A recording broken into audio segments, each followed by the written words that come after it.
నమస్తే, welcome to the date line. నేను దేవులపల్లి అమర్. తాజాగా ఒక వీడియో సోషల్ మీడియాలో చక్కర్లు కొడుతున్నది. పోల్ స్ట్రాటజిస్ట్ ప్రశాంత్ కిషోర్ ఎక్కడో నార్త్ ఇండియాలోనో ఢిల్లీలోనో ఒక హిందీ ఛానల్ విలేకరుతో మాట్లాడిన వీడియో అది. అందులో ఆ ఛానల్ విలేకరు అడిగినాడు, మీరు ఆంధ్రప్రదేశ్కి వెళ్ళినారు కదా, చంద్రబాబు నాయుడు కలిసినారు, మాజీ ముఖ్యమంత్రిని, ఆయన కోసం పనిచేస్తున్నారా అని అడిగినప్పుడు, లేదు నాకు చంద్రబాబు నాయుడు గారిని కలవాలనే ఆలోచన లేకుండే, నేను అసలు ఆ పని వదిలేసినాను. నేను 2019లో ఆంధ్రప్రదేశ్లో జగన్మోహన్ రెడ్డి పార్టీ వైఎస్ఆర్ కాంగ్రెస్ పార్టీ కోసం పనిచేసిన తర్వాత నేను ఎవరి కోసం పనిచేయడం లేదు, నేను పోల్ స్ట్రాటజీకి సంబంధించిన పని వదిలేసి రాజకీయాల్లోకి వెళ్ళినాను.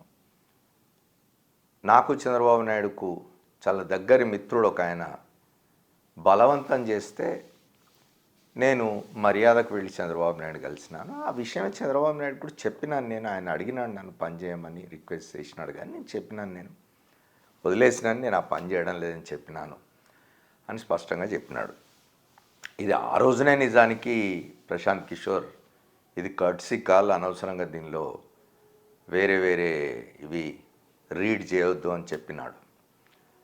అయినా సరే ప్రశాంత్ కిషోర్ తమ కోసం పనిచేస్తున్నాడని, అసలు లోకేష్ యువగళాన్ని ప్లాన్ చేసిందే ప్రశాంత్ కిషోర్ అని ఇట్లాంటి మాటలన్నీ ప్రచారంలో పెట్టుకున్నారు.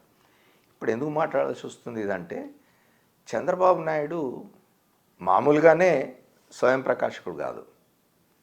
ఆయన తను సొంతంగా ఏ ఎన్నిక గెలవగలిగిన వాడు కాదు, ఏ ఎన్నికల్లో పోయి ప్రత్యర్థిని ధీటుగా ఎదుర్కోగలిగిన వాడు కాదు.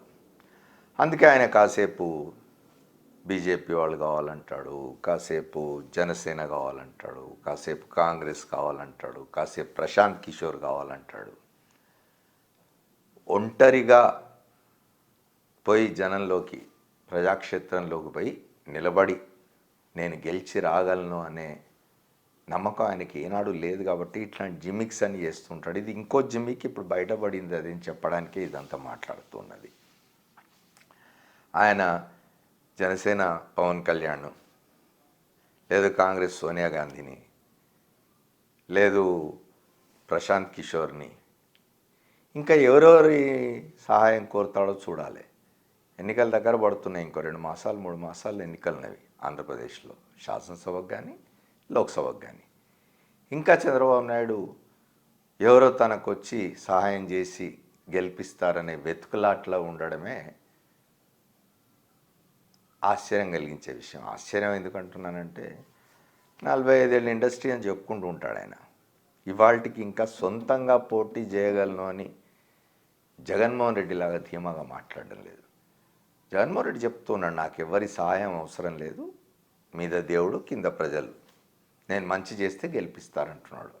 అట్లా చెప్పుకునే ధైర్యం, అట్లా చెప్పుకునే ఆత్మవిశ్వాసం చంద్రబాబు నాయుడు కొరవడింది అని చెప్పడానికి ఈ వీడియో. Thank you. మళ్ళీ కలుద్దాం.